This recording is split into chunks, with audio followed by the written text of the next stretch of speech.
বিসমিল্লাহির রহমানির রহিম।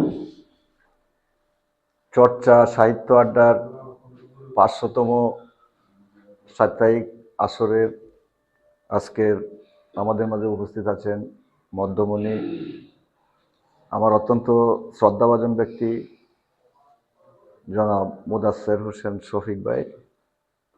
পাশে আছেন ওনার সহধর্মিণী, উনিও একজন সাহিত্য অঙ্গনের অত্যন্ত প্রভাবশালী মানুষ আমার জানা মতে। ওনাকেও আমি শ্রদ্ধা জানাচ্ছি। পাশাপাশি আমার পাশে উপস্থিত আছেন একজন মুরব্বী,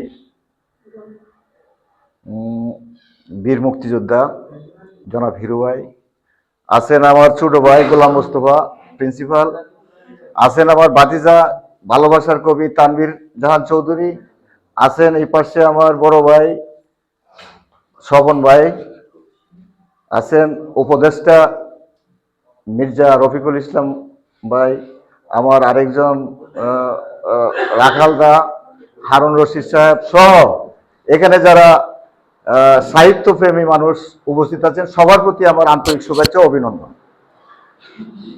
আমি আজকের যে দিনটা, এটা হলো বিশেষ তাৎপর্যপূর্ণ দিন। একদিক হলো আন্তর্জাতিক শ্রমিক দিবস, আরেক দিক হলো এই চর্চা সাহিত্য আড্ডার ৫০০তম আড্ডা। তাহলে ৫০০তম আড্ডা এটা একটা বিশেষ তাৎপর্যপূর্ণ বহন করে আমি মনে করি।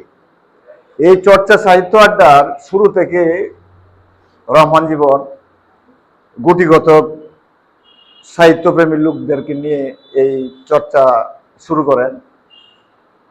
এতে করে আমরা লক্ষ্য করেছি কেন্দুয়া তথা আশপাশের মদন, আটপাড়া, পাশাপাশি ঈশ্বরগঞ্জ এলাকারও এই ধরনের যারা সাহিত্যপ্রেমী, যাদের কিছু কিছু ভাব আছে কিন্তু লিখতে পারে না, চেষ্টা করে, এরকম অনেক ক্ষুদে লেখকদেরকে সমন্বিত করে যে উৎসাহ উদ্দীপনা দিয়েছে এবং এই চর্চা সাহিত্য আড্ডার থেকে যে উৎসাহ উদ্দীপনা তারা পেয়েছে, এবং আস্তে আস্তে আমি লক্ষ্য করছি সোশ্যাল মিডিয়াতে বিভিন্ন পত্রপত্রিকায় আস্তে আস্তে তাদের লেখা প্রচারও হয়।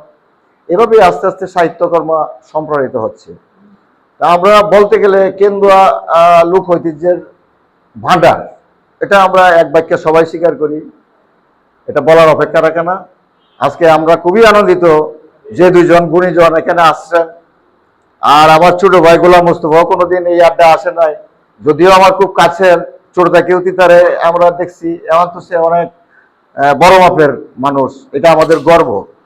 এভাবে আস্তে আস্তে যদি আমাদের মধ্যে থেকে দেশের গণ্ডি পারে বিদেশেও মানে সুখ্যাতি অর্জন করতে পারে, তাহলে এটাই আমাদের এই চর্চা সাহিত্য আড্ডার সফলতা বলে আমি মনে করি।